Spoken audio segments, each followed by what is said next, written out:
আসসালামু আলাইকুম, আমি রুলিয়া। আজকে আবার চলে এলাম একটা মিনি ব্লগ নিয়ে। আজকে আমি বানাবো পকোড়া, তাও আবার নিজের স্টাইলে। কেমন হবে জানি না। তো এখানে আমি চিকেনটাকে ছোট ছোট করে কেটে নিলাম, আর এখানে ব্লেন্ডারে দিয়েছিলাম একটা পেঁয়াজ আর একটা লঙ্কা, দিয়ে ব্লেন্ড করে নিলাম। এখানে ব্লেন্ড করাটা রয়েছে আর চিকেন রয়েছে।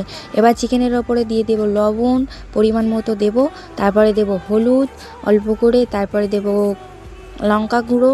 যেহেতু আমি কাঁচা লঙ্কা দিয়েছি ব্লেন্ড করে, তাই জন্য এখানে লঙ্কা গুঁড়োটা অল্প করেই দিয়েছি, নাহলে প্রচুর ঝাল হয়ে যাবে, তাই জন্য।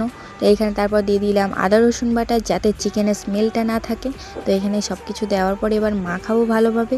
এবার সব কিছু আমি ভালোভাবে মাখিয়ে নিচ্ছি, খুব ভালোভাবে মাখাতে হবে যাতে সব চিকেনেই মেখে যায়। তো এখানে মাখিয়ে নিলাম, নেওয়ার পরে আমি দিয়ে দেবো বেসনের ওপরে।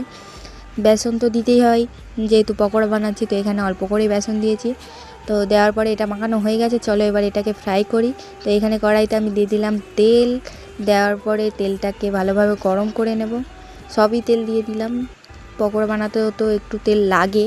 তো তারপর আমি এখানে আস্তে আস্তে সব চিকেনগুলোই ছেড়ে দেব।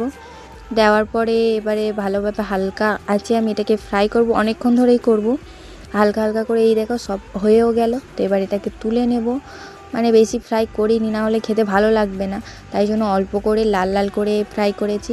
তো এখানে এবারে সবগুলো তুলেও নিলাম, এখানে প্লেটে ঢেলে নিলাম, নিয়ে এখানে চলে এসেছি পকোড়া আমার বানানো। তো এবার আমি খেয়ে দেখি কেমন হয়েছে। তো খেয়ে দেখলাম, আর আমার বোনেরাও খেয়ে দেখলো, বললো যে খুব ভালো হয়েছে। তো আমি এখন পকোড়া খাই, আর তোমরা করে দাও সাবস্ক্রাইব। বাই।